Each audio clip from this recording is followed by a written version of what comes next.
एक गांव में एक आदमी रहता था जो बात बात पर चिढ़ जाता था और दूसरों पर झुंझला उठता था, बहुत गुस्सा करता था।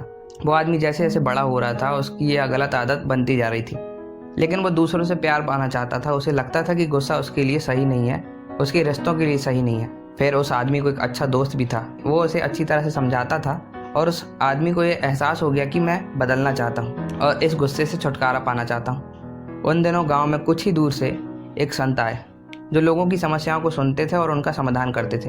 उन्होंने सारी बातें संत को बताई कि ये अपने गुस्से को बिल्कुल भी कंट्रोल नहीं कर पाता है। तो संत ने कहा कि ठीक है, मैं इसका समाधान बताता हूँ, अपना हाथ आगे कीजिए और जैसा मैं कहूँगा वैसा ही करिए। अपनी मुट्ठी बंद कीजिए फिर खोलिए। उन्होंने कहा कि ठीक है, ये करते जाओ। वो आदमी मुट्ठी बंद करता खोलते जाता, बंद करता खोलते जाता। फिर उसने पूछा कि मुझे समझ में नहीं आ रहा कि आपने ये कैसा उपाय दिया है।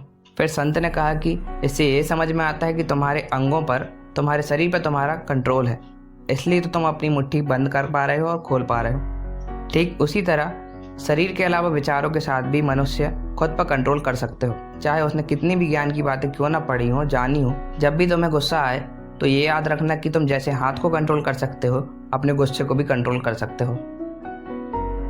दूसरों को कंट्रोल करना हमारे हाथों में नहीं है, लेकिन खुद को कंट्रोल करना हमारे हाथों में ज़रूर होता है। फिर उस आदमी ने उस संत की बात सुन ली और खुद को कंट्रोल करने की आदत डाल ली और धीरे धीरे उसका गुस्सा बिल्कुल शांत हो गया। जब भी उसे गुस्सा आता तो वो ये बोलता कि मैं इस गुस्से को कंट्रोल कर सकता हूँ।